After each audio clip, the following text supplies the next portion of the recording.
Hello friends, and welcome back to my channel. If you are new here, my name is Kaitlin and I am so glad that you are here today for my mid-year freak out book tag.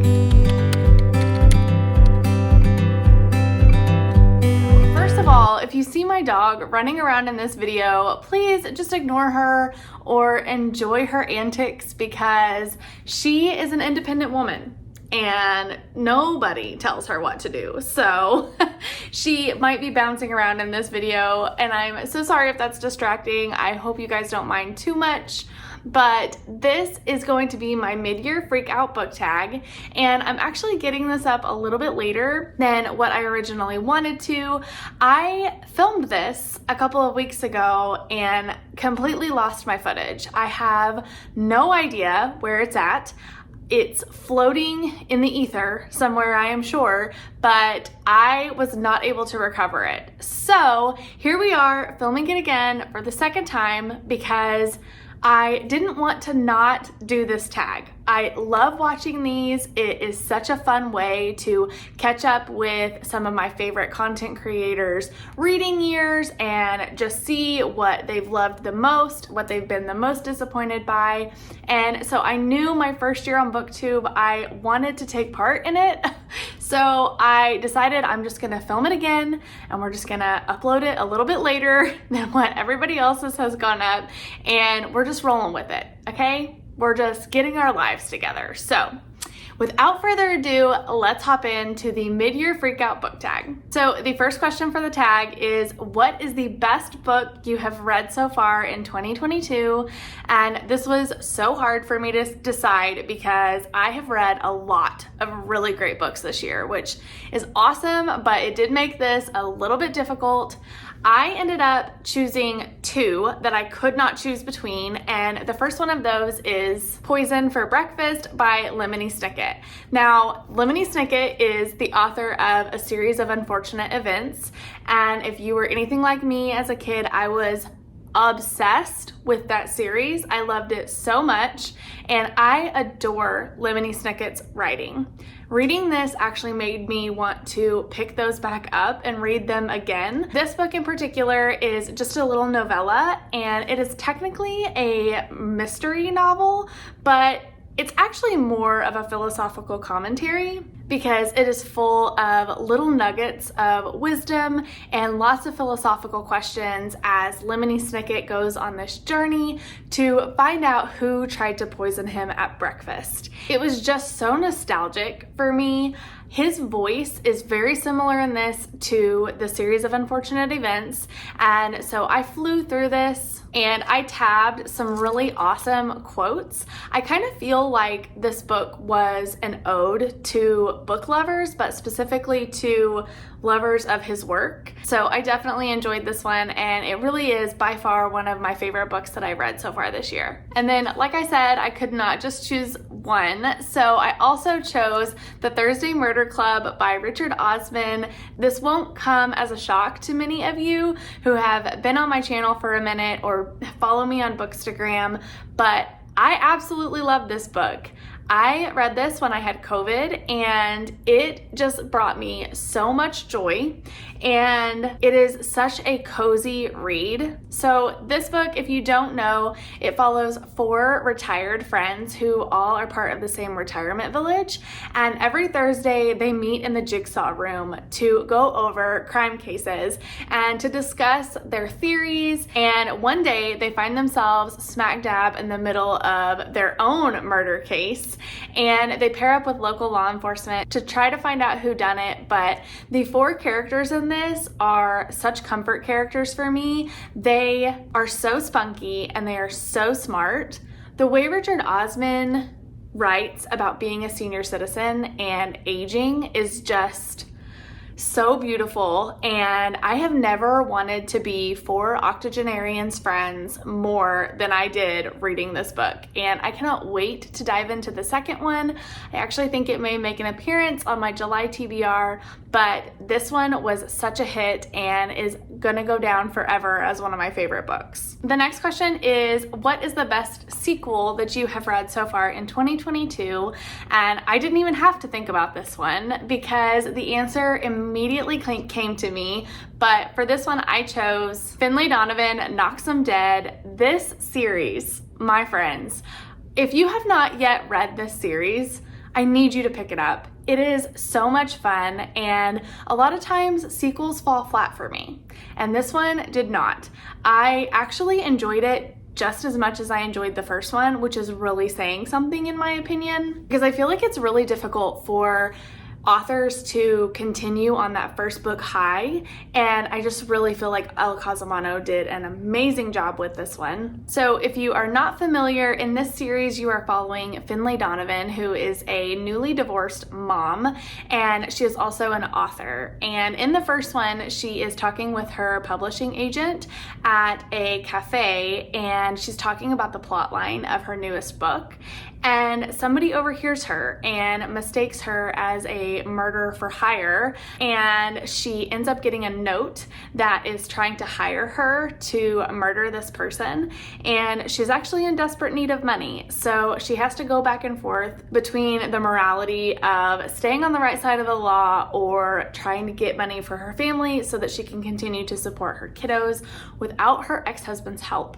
And she ends up getting wrapped up in all kinds of adventures. At the end of the first one, you think that it's all wrapped up in a pretty little bow until about the last page, I think, and that is where this one picks up, and it is so much fun. Finlay Donovan continues to find herself in the craziest of situations. I kind of feel like this book is the perfect marriage between a mystery and humor, but it definitely gives off the more fun-loving vibes for a mystery thriller. So it is such a good book, and I really enjoyed the second one. The next one is What New Release Have You Not Read Yet But You Really Want to? And for this one, I chose Part of Your World by Abby Jimenez. This is a romance, and I am putting a lot of hopes and dreams into this that it will pull me out of my romance slump, but this one sounds so good, and some of my really good friends have read it recently and they have really enjoyed it. This book follows Alexis, and she is an ER nurse, but she is actually from a family of surgeons, and I think that they kind of look down on her because she isn't a surgeon. She's just an ER nurse, and she gets frustrated with them, and I think maybe there's an element of her getting tired of her job or just starting to wonder if whether or not that's where she's supposed to be in life. And she finds herself in this small town, and she meets a carpenter named Daniel, who is actually about 10 years younger than her. And through being in this little town and her relationship with him, I think she kind of rediscovers herself and finds maybe a new passion in life. And it just sounds so stinking cute. I am really excited to get to it. From what I can tell, it has the vibes of a Hallmark movie, in the sense that a lot of Hallmark movies and Hallmarky stories, they have that element of a big city person moving to a smaller town and just being reminded of what life is like when you slow down, and sometimes the hustle and bustle isn't everything that it's thought to be. And then of course there's typically that small town romance, which I am such a sucker for, and so it feels like this has those vibes, and so I'm really excited to get to it. I'm hoping it's going to be really soon. The next question is, what is an anticipated release that you have for the second half of the year? And for this one, I actually have two. So the first one is The Bullet That Missed by Richard Osman. So obviously this one is actually the third in the Thursday Murder Club series, and I believe, if I'm not mistaken, this comes out in September of this year. And obviously, because I love the first one so much, I am really excited to get to the third one. It's really her world. I'm just living in it. You know what I mean? But anyway, the second one that I chose for this is Love in the Time of Serial Killers by Alicia Thompson. And this book sounds like such a blast. It follows a girl who is obsessed with true crime. And she's actually so obsessed that she is a PhD student. And her final project is actually about true crime. So she is completely consumed by it. And she becomes very suspicious of a handsome new neighbor that moves in across the hall from her in her apartment building. And so it sounds like it's gonna be a super fun combo of like romance with some really good humor. And I think I'm the most excited about it because it just sounds like me. I love true crime and I am suspicious of everything and suspicious of everyone. So I think I just identify very much with this idea that like, is the new neighbor a serial killer or is he the love of my life? Who knows? Could be either. So super excited to get to this one. And I believe this one actually comes out in September of this year as well. The next question is, what is your biggest disappointment so far of 2022? And for this one, I chose One Italian Summer by Rebecca Surley, I think is how you say it. So I was so excited about this one because at the very front of the book is a quote from Gilmore Girls that's quoting Lorelai, who is one of my favorite characters in all of pop culture. And then the audiobook is also narrated by Lauren Graham, who plays Lorelai on Gilmore Girls. So this book had so much hype from me internally when I was going into it, and also just the storyline. So this book follows a woman who has recently lost her mother, and she ends up deciding to go ahead and go on this Italian summer trip that her and her mom had planned to go together on. And as somebody who is really, really close to their own mom, I really was hopeful that this was going to be an awesome representation of an awesome mother-daughter relationship, but it ended up being a little bit too overboard for me personally, and there was also a trope in it that I was just not here for, that I refuse to rate highly. So this trope partnered with the relationship, the mother-daughter relationship, being a little bit extra for me. If you've read it, I think you know what I'm talking about. But because of those two things, this book fell really, really flat for me. I'm sorry if the lighting is all over the place. Cloud cover. But this book, I will say, had really amazing imagery, and the way that the author wrote about the Italian coast made me want to go there so badly and eat all the things. But ultimately, this book did fall really flat, and it was a huge disappointment because I had really high hopes. Next up, we have What Was Your Biggest Surprise? And for this one, I chose Next of Kin by Hannah Bonham Young. This book was a huge surprise to me because it was a random find on Kindle Unlimited. It is an indie author, and this is her debut novel. So this was a total shot in the dark for me, and I absolutely adored it. It was such a fun romance. I gave it 5 stars, and I really didn't know if I was going to even finish it when I first started it because I was kind of in between 2 different books, and I just thought, I'm just gonna pick this one up, see what it's all about. Sounds like a fun premise, and I ended up eating it up. So this book follows Chloe, and she is actually a product of the foster system, and she gets a call one day from CPS, and they are telling her that her birth mother is giving birth to a little girl, and because she is an alcoholic and this little baby has a lot of health issues, they are taking her from the birth mother, and because Chloe is next of kin, she gets the first opportunity to take her into custody. And she says, yes, absolutely, I would love to have her. But when she's going through the process, she actually ends up finding out that she doesn't meet the minimum income requirement. But they let her know that there's a brand new program that they're offering where you get partnered up with another person who's in a similar situation as you that also is missing a certain requirement, and they pair you together based on what you're lacking so that you can room together and eventually get on your feet so that you can get the child full time. So she ends up getting paired with this guy named Warren, and it's just written so well. The romance is really, really well done. There's character growth on both sides, and there's real life issues that they're dealing with, and it's just all written so, so well. And the tension in the romance of like, will they, won't they, is chef's kiss, like absolutely amazing.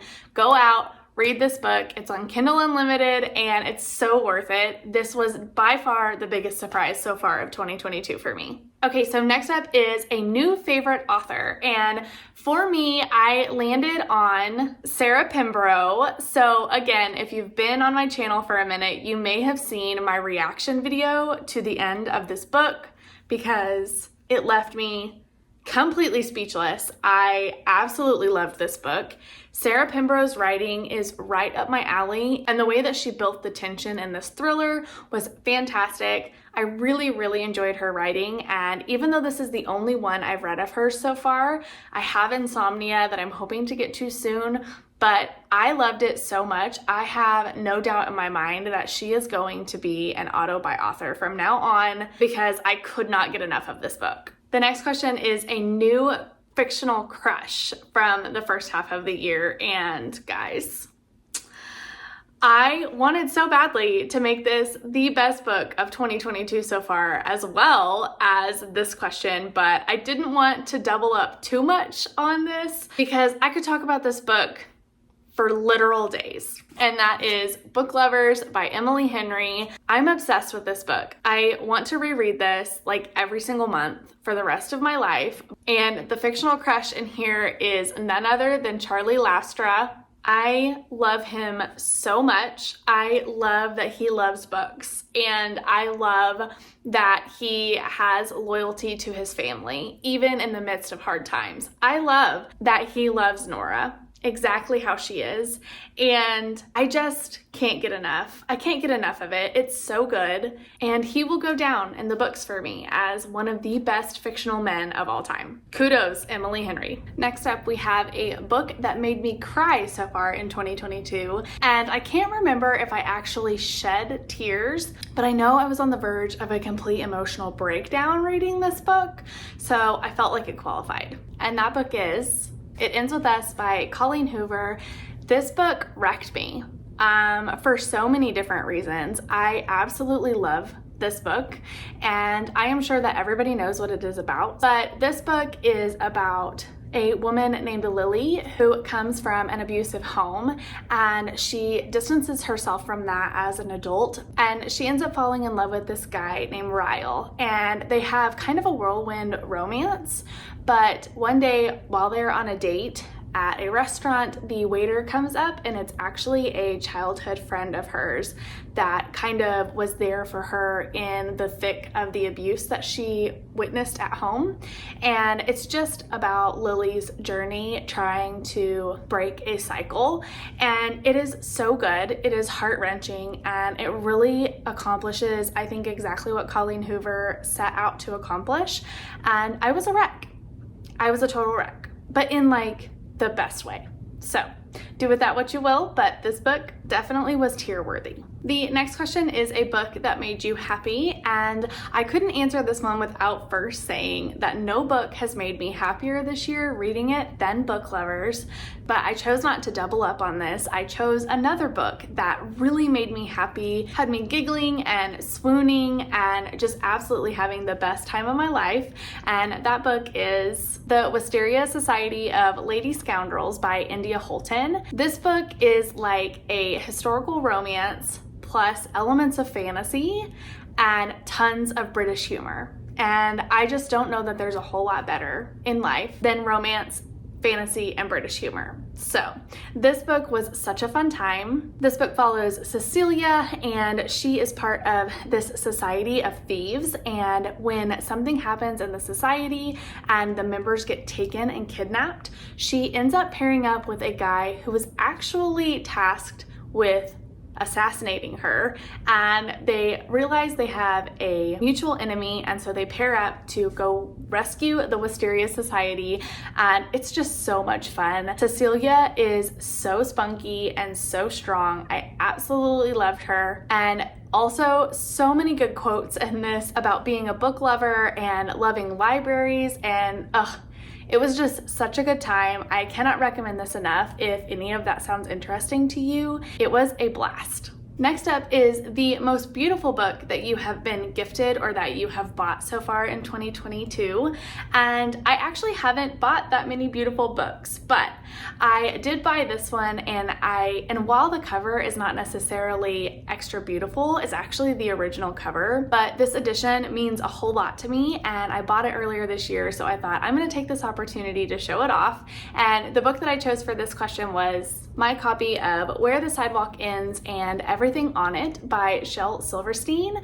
If you are familiar at all, then you know that this is like children's poetry, and this edition is a hardback. It's the two books put together in one, and then it has the silver sprayed edges. This book, particularly Where the Sidewalk Ends, means so much to me in my reading journey because I adored this book as a kid. I would read it almost every time we would go to the library. I would pick it up and read it while we were there. And my mom would read this to me, and I just loved the illustrations, which you can kind of see, but they were just so much fun. And I feel like I learned so much from his writing and his poetry. So when I saw this at Barnes & Noble, I knew I had to have it. So even though it's not like exceptionally beautiful, it is beautiful to me. And so this is what I went with for this question. Next is the best book to movie adaptation so far of 2022.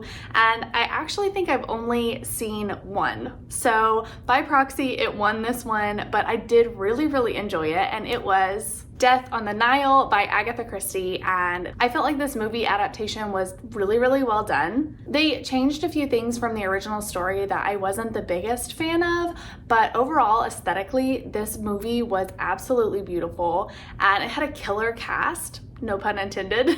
Like I said, by default, it won, but it really was fantastic, and so I wasn't mad about it. This is the last question, and it was really hard to just talk about 3 books, but the last question was, what books do you need to get to by the end of this year? And my answer is all the books. But since I can't talk about all the books, I ended up picking 3 off of my shelves that I am really anxious to get to before the end of this year. And the first one is Crescent City by Sarah J. Maas. This is actually gonna be in my July TBR video as well because I am bound and determined to get to it this next month, and I am so excited to finally be on the hype train. I have no doubt in my mind that I'm gonna absolutely love it, and I feel like I'm the only person in the world who has not read it yet. So it will be nice to finally join the crowd. Really anxious to get to this one before the end of the year. The next one that I chose is the new release by one of my favorite authors of all time, and that is The House Across the Lake by Riley Sager. I am so anxious to get to this one, both in a good way and in a nervous way, because this has gotten really mixed reactions.